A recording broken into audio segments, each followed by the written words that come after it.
Hello and welcome back to the BNSF Plains Division layout. If you remember in part 1, we followed the Kansas City to Whitefish manifest until it terminated in Whitefish Yard.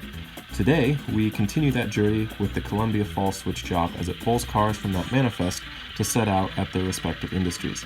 But before our crew can begin their journey, the dispatcher gives the go-ahead to an eastbound coal train.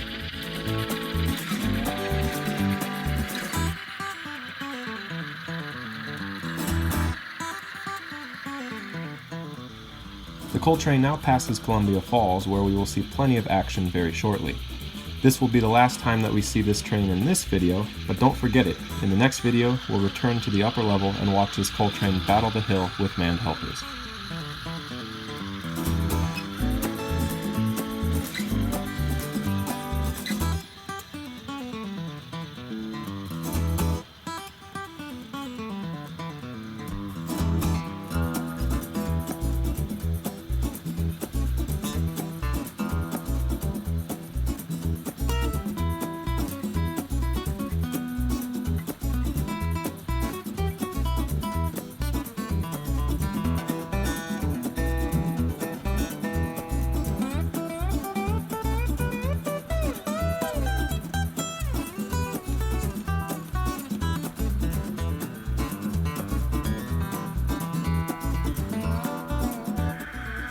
The coal train continues its journey east, and meanwhile, the switch crew starts making moves in the yard. Conveniently, we only have 3 setouts to make, and 2 of them, the brown beer cars, are sitting at the front of this cut. Those, of course, will go to the brewery.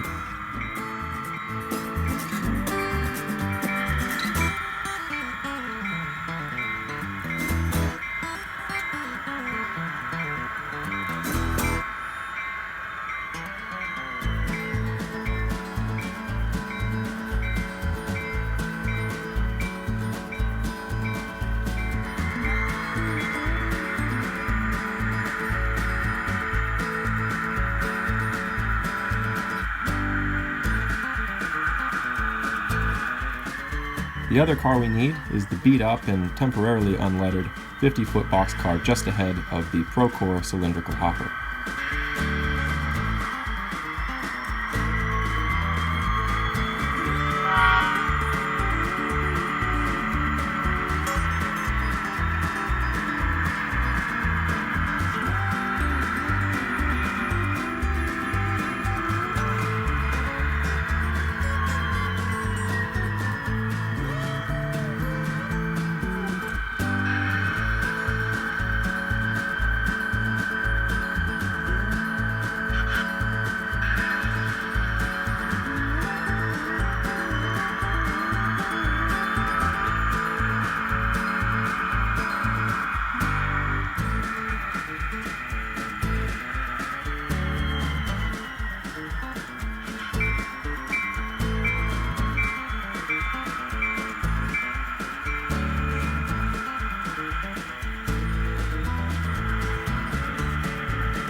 And with the consist assembled, it's time to leave town.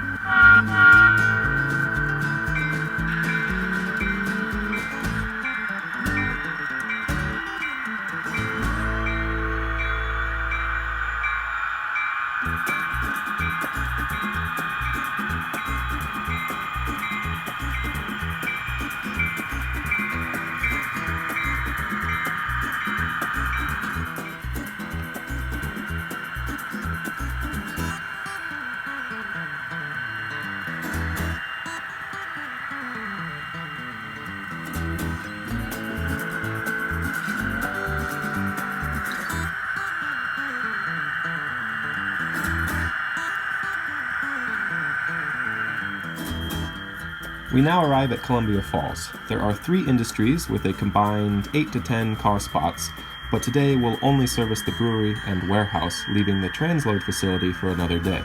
At the brewery, there's an empty materials boxcar to pick up on track 1, as well as a loaded beer car on track 2. At the warehouse, there's 1 loaded boxcar to pick up.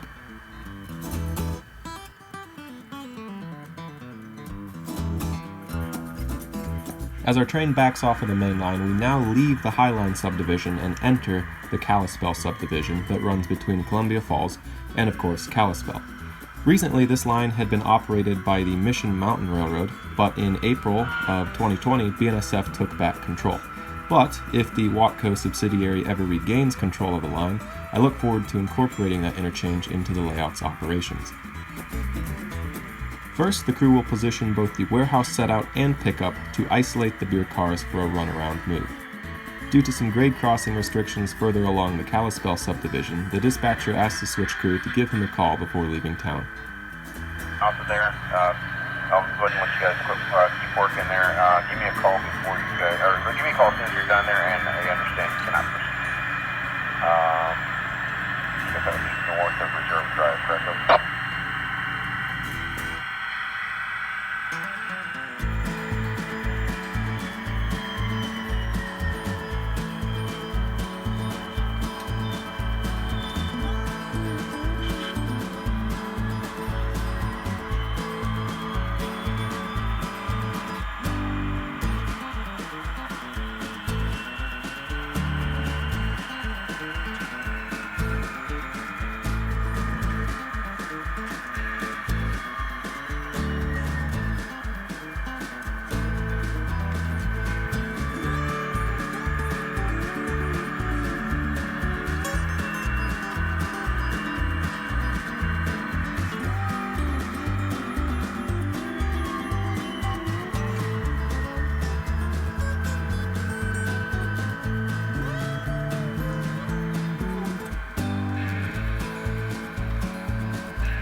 With the warehouse boxcars set aside for the moment, now it's time to run around the beer cars and send them to the brewery.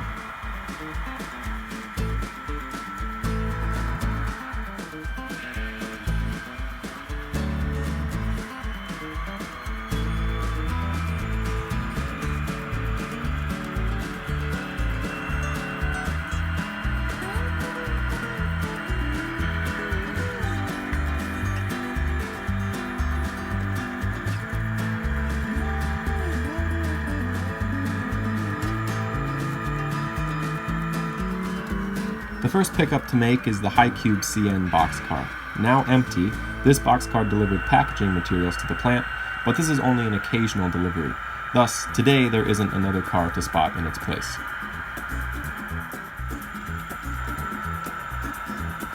Next, the switch crew moves into position to pick up the loaded beer car before setting the pickups on the drill track in order to deliver the empty beer boxcars.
Now, the switch job returns to the warehouse to retrieve the outbound boxcar and perform a runaround maneuver.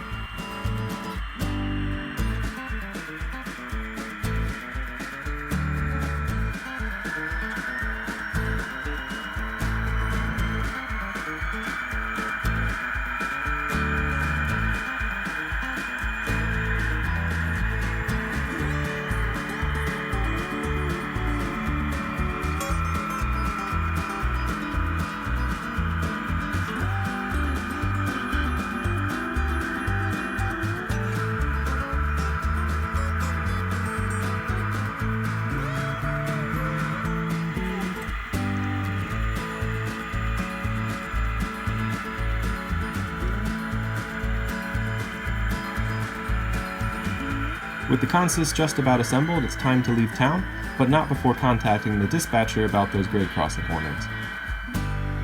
Hey, we were trying to call you on this 31 down here at Kalispell, and it's not ringing through. If you could report that for us, please. And then Conductor Barrett, Kalispell, be ready to copy the crossing warning notifications over.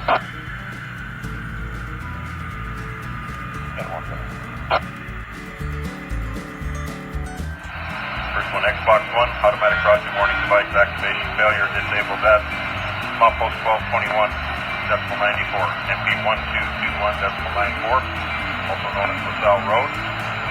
Number 2, crossing warning notification for milepost 1221.47, 1221.47, also known as road crossing. And the third box 1, automatic crossing warning notification, milepost 1222.561222.56, also known as reserve drive. All 3, stop and protect movement, even if devices are seen to be working. Proceed for Rule 6.32.2, Procedure 1, over. Those are all correct, thank you. Thanks. On the layout, this track, which represents the Kalispell subdivision, is actually the lower level reverse loop, allowing the switch job to return to the yard without occupying the primary mainline route. And, as you can see, while the train left the east end of the yard, it has the option to return on the west end.